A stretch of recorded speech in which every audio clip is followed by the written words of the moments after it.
I hope all is well. Welcome to Pearl, a world where modern-day princesses strive for class, sass, and strass.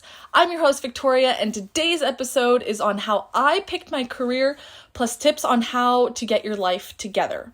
Not to be kind of pompous by saying this, but I am a pretty put-together person, and I kind of have always been. And so the reason why I'm making this episode is because I've helped a lot of my girlfriends with their personal finances, with creating routines for themselves, with developing good habits, all throughout college and high school. And so a lot of my girlfriends were like, you really need to help more people. So I'm like, you know what? I'm going to make an episode on that today because, as always, my goal here is to just help women in whatever way I can. So first off, my little story on how I picked my career. So as many of you know, I graduated from UC Berkeley with my degree in mathematics.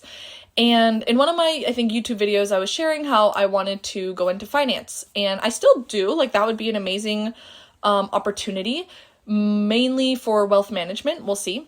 But after graduation, I graduated in May of 2025. The market has been very, very bad, as we know. And most graduates right now are really having a tough time getting a job. And I did as well. And so that was my dream, actually my core dream since I was a kid. Wow, I'm really using core a lot recently. In my other episode, I use core a lot too. But my dream job, I'll say that, has always been to be a teacher. I've always wanted to be a teacher. I love teaching. I love kids. I love classroom. I love education and learning and growth and supporting the next generation and helping kids become their best versions and being their first cheerleader. So I really wanted to be a kindergarten teacher, but I'm a very ambitious young lady, and I think just being a teacher would have limited me in a way. However, at my core, I've always wanted to be a teacher.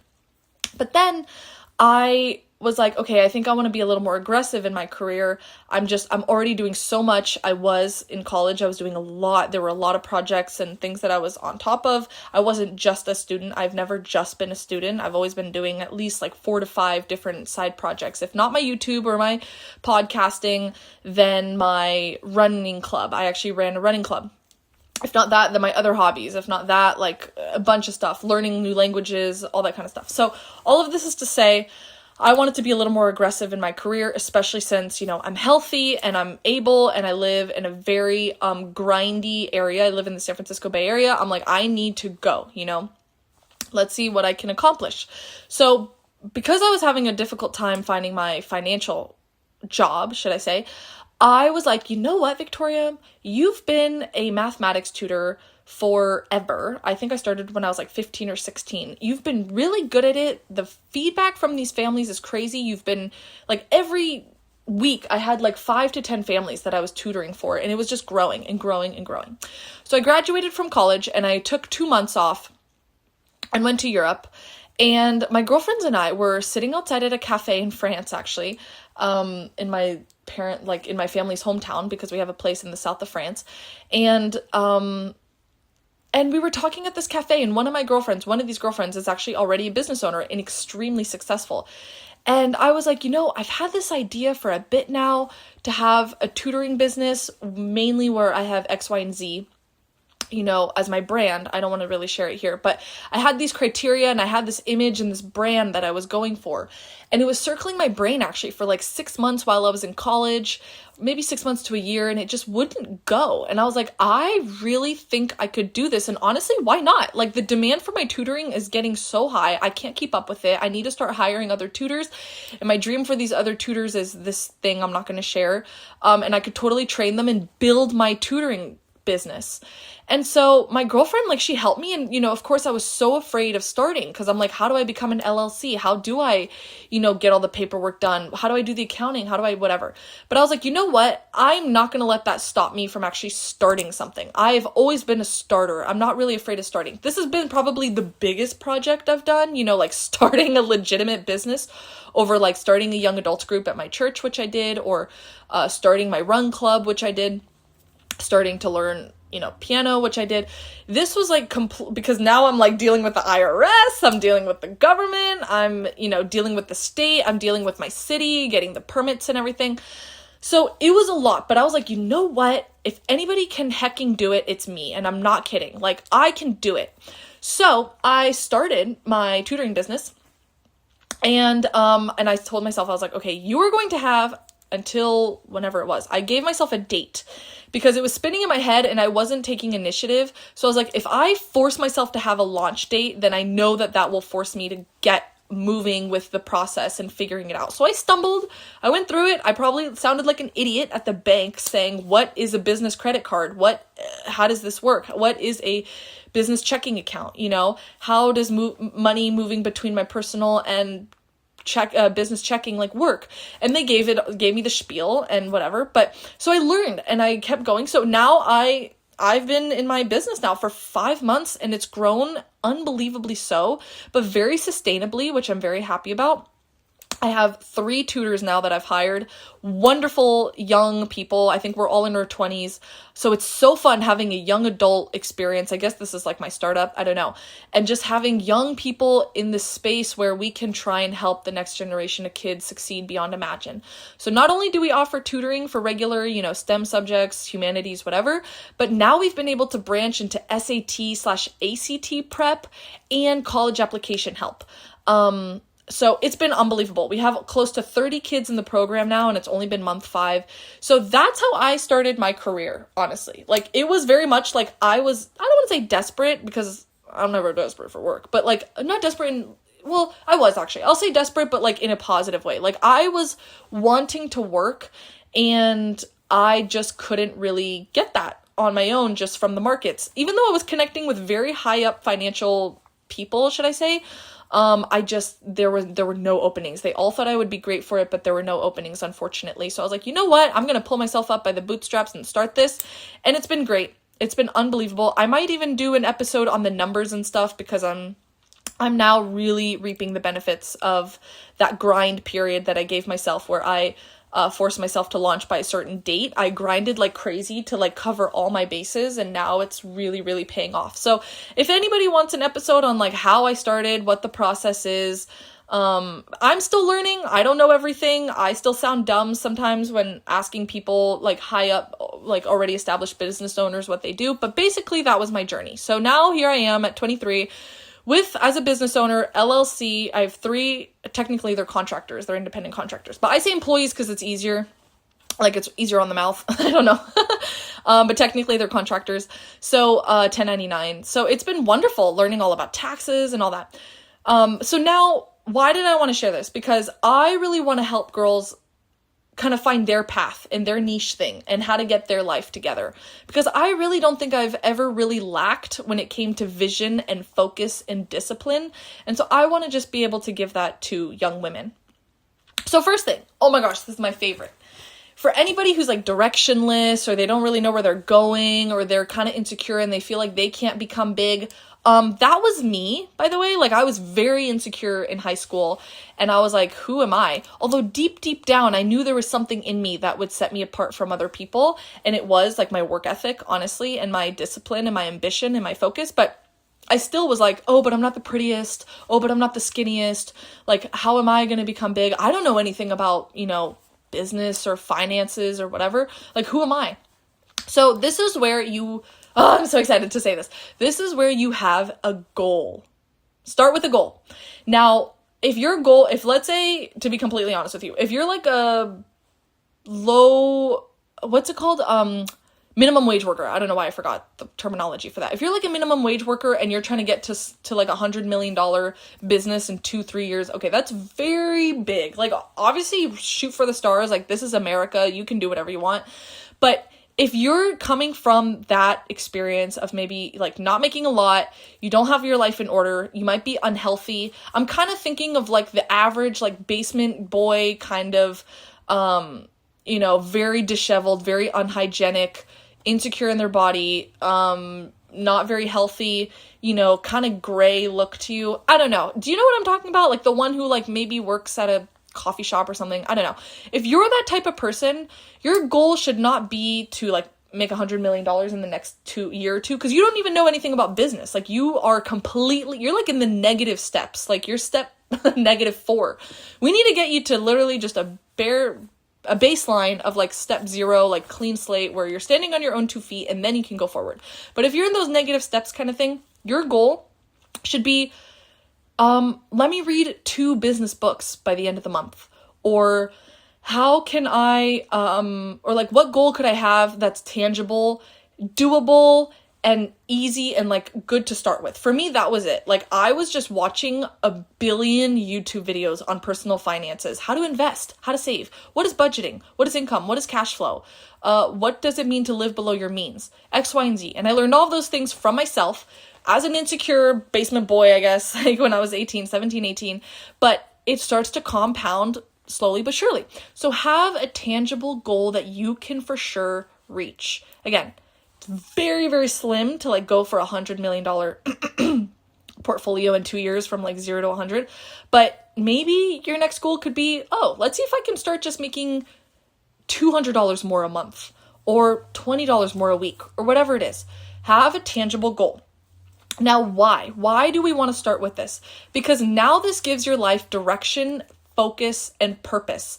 Before, your eyes were probably just kind of like loosely looking around and like you had no direction. You didn't know how to go forward. Now you know how to go forward. So let's think about it actually like this. Let's be strategic. Let's say your ultimate goal is, I want to start a business. I've had this dream since I was a little girl of starting like a fashion business. Okay. But you don't know anything about it. You have no experience in fashion. Okay. Now, good. There's a problem, right? There's a gap. There's a gap between you and what you want. So let's see, what's our first mini goal, right? To try and get us closer to that. So there's that really far away goal that you can't really see. Let's see if we can create a goal that's just like 2-3 feet in front of us so that we can walk to that goal. And then that'll get us closer and closer to our big end goal that's miles down. So if you want to, let's say, create like a fashion empire. Okay, well, number 1 is, do you even know how to sew? No. Okay, good. Step 1, learn how to sew. Or step 1, learn about the fashion industry in some way. Maybe watch 8 hours a week worth of fashion content or something like that. So very tangible, very doable, basics, bare minimum, like bottom of the barrel goals that you can start setting for yourself and then start reaching it. Okay, now let's say you think you're somewhat of an expert in understanding the world of fashion. Do you know how it works? How do trends happen? Who's really behind it, let's say? These are questions you should be asking yourself, because now if let's say you know all this, because I was like this, I finally knew the industry of tutoring pretty much like, yeah, I would say like 5 years into it, I was like, okay, I got this. I know now what parents are looking for.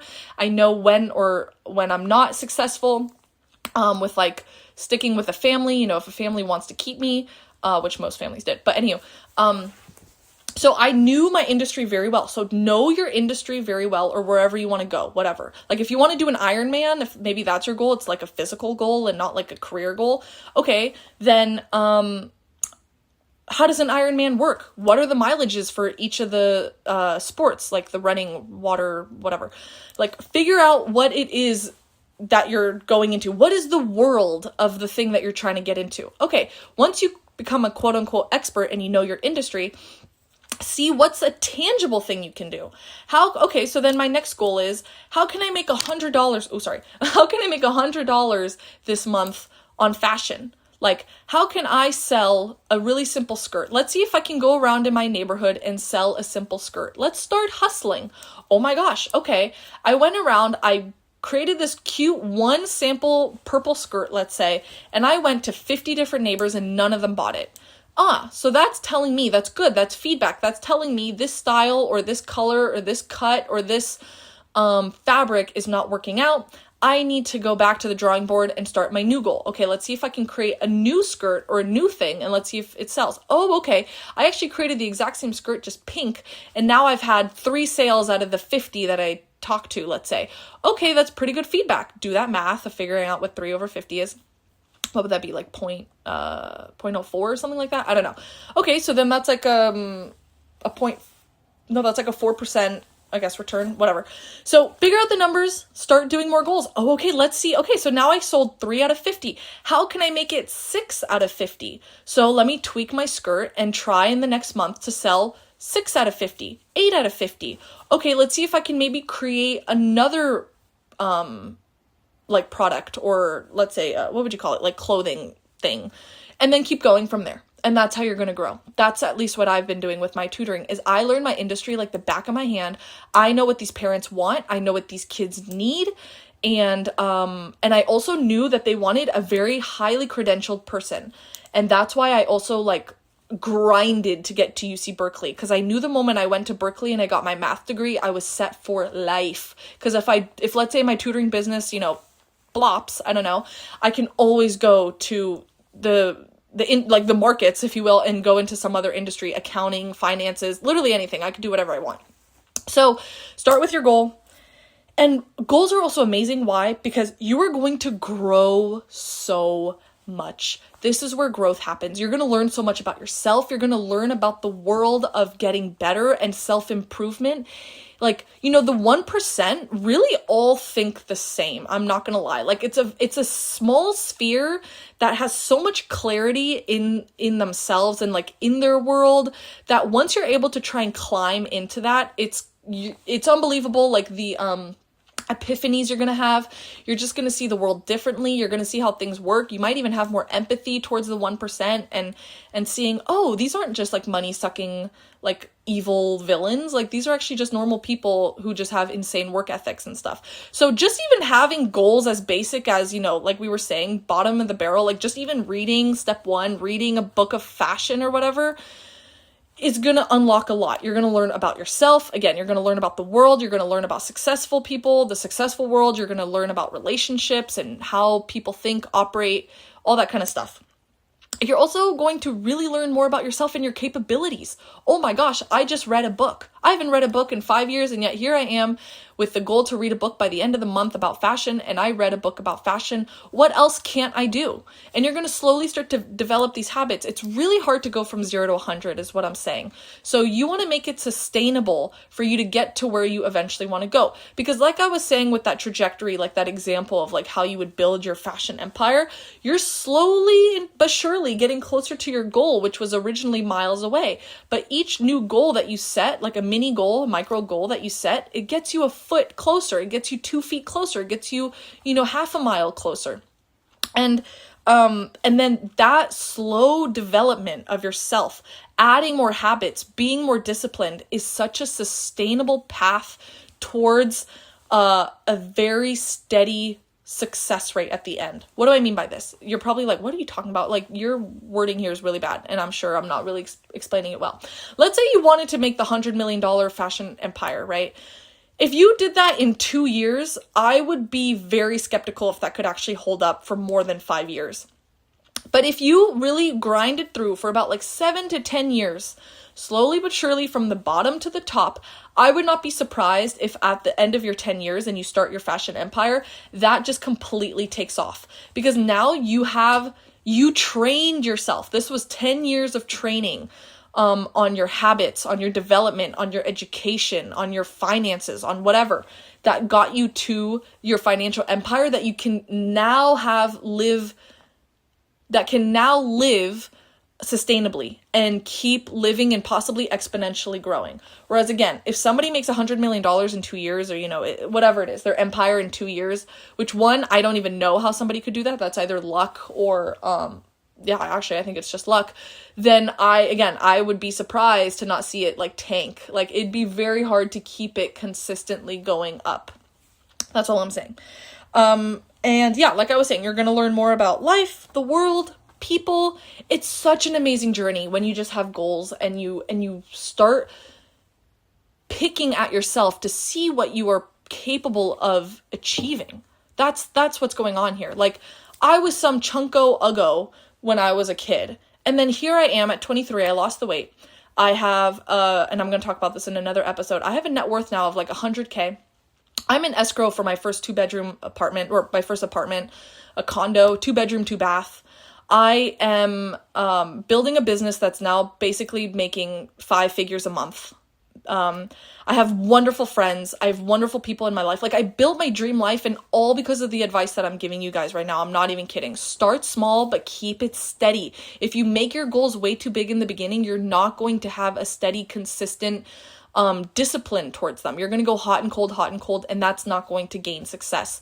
The slow but steady approach always wins. Just like the turtle and the rabbit or whatever, you want to be the turtle. I know the rabbit is some flashy finance bro who made millions of dollars in 2 years, but again, is it sustainable? Is he hitting other well-balanced traits in his life? Like, does he have amazing relationship? Does he have good self-esteem? Is he healthy? Okay, yeah, he has $1 million or whatever, $100 million, but all the other areas in his life are just completely lacking. Whereas, no offense, but if you take my advice and you make it the sustainable way, you will be hitting so many different points. Again, I'm healthy, wonderful relationships, wonderful friendships, family relations are high, graduated from an amazing school, got my dream degree, which is a very, I think, competitive degree and very respectable. Starting a business, I have 3 languages under my belt. I have my finances all in order. So, and that all came from a slow and steady approach. I think that was like 7 years in the making. And honestly, probably 2 decades. I started saving and I started my financial journey when I was a kid, but that's, you get what I'm saying, I think. Okay, sorry, that's enough about that. Next thing is read. Read as much as you can. I don't care if it's fantasy and it's not even like business or self-help or whatever. Read as much as you can. It's good for your brain. It's good for your grammar as well and the way you talk. I mean, I'm not perfect, and I will be the first one to admit this, that like I can sometimes speak very weirdly. Like, I'm not very good at explaining my ideas, which is ironic considering I'm a tutor. I'm great at doing it with math and like subjects, but for some reason, like on the spot is a bit harder. I don't know. Well, I guess actually tutoring is on the spot, but you get what I'm saying. When I'm like in front of a camera or a microphone, it's tricky, right? But I actually think that reading has helped me tremendously with this. I think I'm actually more enunciated. My words flow better, I think. I don't know, you tell me. It helps in so many ways. Also, the way I like write emails now are better. I hated English. I'm sorry to use that word. I don't like using that word. I really did not like English growing up. That was my least favorite subject. And I just, for some reason, I couldn't get it. And even to this day, like, I know my grammar is not great, but for some reason, reading has just kept me like solid. It's kept me at the bare minimum of being able to communicate with people efficiently. So reading is an amazing tool. Now, if you're not a huge reader, like visually reading, do audiobooks. Like, I'm sure you're listening to hundreds of hours of music or whatever every year. Like, might as well substitute a few of those hours with an audiobook and learn something amazing. Like, even one book could change your whole life. Like, 1 2 to 3 hour audiobook could like completely change the trajectory of your life, because you start learning and thinking in a different way. Like, your brain is connecting ideas that it never thought of before. You're challenging your beliefs. It's just wonderful. Reading is wonderful. So if, let's say, business books, finance books, those big guys, if you will, like those big guy books are too much, then start with your regular fantasy or fiction or, nonfiction, whatever you like. And then maybe just try one more self-help book or personal improvement book or whatever. So reading is so important. If you don't want to read visually, maybe it's hard on the eyes, because I know we're all so used to like phones and screens. Try audios. If you're, driving every day, I'm sure you're commuting, whatever, like even just walking to class, if you're in college or something, like listen to 5 minutes of an audiobook. It's so good, and it's so calming too. Like, it's not very like stimulating and dopamine hitting, so it's really calming. And then lastly, create a small routine. You'd be so surprised how much successful people basically just have that, and having a small routine is going to change a lot in your life. Think about it. As a student, let's say you have no routine, you have no structure in your life right now. You don't make your bed in the morning, you wake up whenever, you eat whenever, you eat whatever, you go to class, whatever, like you skip if you want, I don't know. Whatever you do, I'm just thinking of like the worst possible student, honestly. Let's think that person just creates 1 or 2 or 3 new habits that they stick to. Okay, let's wake up now consistently at 7 a.m. Okay, wow, now that it's 7 a.m. consistently, what am I going to do with this extra time in the morning? Or, did I fill in, or do I have less time waking up at 7? Whatever it is, you're going to start figuring things out. You're going to start seeing, oh, okay, this is my life and I'm in charge of it, and I get to move the pieces how I want. And they get to move accordingly to how I direct them. So create a small routine. Oh, okay, so now that I'm waking up at 7 every day, I've been doing this consistently for 4 weeks or something. Let's see if I can start making my bed. Oh, that makes me feel better. That makes my psychology feel better. My brain feels better. It feels cleaner. Okay, well, now let's stop ditching class, or let's, put down the whatever people are using, the drugs, I don't know, like the alcohol, I don't know. Create a small routine for yourself. Oh, okay, 7 a.m., wake up, do my bed. And I know everybody's gonna like eye roll and they're gonna be like, oh, like the routines, like all these influencers and all these self-help books are talking about the routine. Oh, okay, so you're telling me if the most successful people keep repeating this same idea over and over again and swearing by it, you're not gonna maybe feel a change in a good way in your life? Oh, okay, they're just talking nonsense when they're all recommending that independently. Why do you think they're like dying by this idea of like having a routine? So definitely try it, okay? So yeah, that was my story on how I built my career, or I guess, yeah, started building my career. Who knows where life is going to take me. But that was it for my career. And then the 3 things I would recommend for you to start getting your life together or have goals: read, and start creating little small routines for yourself. Okay. Well, thank you so much for listening. I know I ramble, but I hope this helped at least one woman or one person. I don't know, maybe you're a guy listening to this. That would be great if you are. I'd love to hear from the guys if they are listening. But yeah, I'm just here to help you. I really want to have everybody live their dream life. I would love to possibly even invite some of my girlfriends on, because all my girlfriends are kick butt. I'm not going to lie. Like, they are so on it. Super ambitious, super serious, super focused, are very well balanced. They have like every area of their life like down. I'm so impressed with them, and I'm in awe of them. Maybe if you guys would love to hear a guest, one of my girlfriends, I would love to have them on. Just ask them some questions on their routines, their lifestyle, their habits, their sacrifices they made to get to where they are, and we can talk about it. And by the way, successful people, however you define success, come in all shapes and sizes, truly, all backgrounds, all experiences. There isn't a cookie cutter like person that fits the success mold, because a lot of people see like what the media is saying and it's just like these super hot influencers and they think those are the most successful people. I don't know about that, because I also am like, let me look at your personal relationships. Let me see your romantic relationships. Are you settling? That's why I had that, episode on settling. Do you have a well-balanced life? That's how I gain success. It's like, are you successful in every area of your life, or at least trying, or like pretty much there, like 80% there? So these girlfriends of mine are there, if not like 100% there. So I'd love to have them on. So you let me know if you'd like to hear that. Oh, so all of that was to say, like, all my girlfriends come from different backgrounds. Some come from divorced families, some don't. Some come from graduating college, some didn't, and yet they're all super successful monetarily and then successful in other areas of their life as well. Of course, nobody's perfect, but these girls are pretty dang on it, and I'm very, very impressed with all my girlfriends. One's in vet school, one is thinking of starting her own business, one already did start her own business, and then her sister, my other friend, they're twins, is the CEO of the business, and they're gaining, so much success in that. I now have my business, and I also do my personal finances and help people with that. Yeah, did I already? And then my other girlfriend just graduated from her master's program. So these girls are awesome. So all of this is to say, if you want me to possibly interview one of my girlfriends, I would love to. Just let me know. But okay, again, enough rambling, enough chatter. Thank you so much for listening. If you did, it truly means the world. Thank you so much. The Pearl world. I will see you guys next time. I hope you have a blessed day. I'm praying for you. God bless. Bye.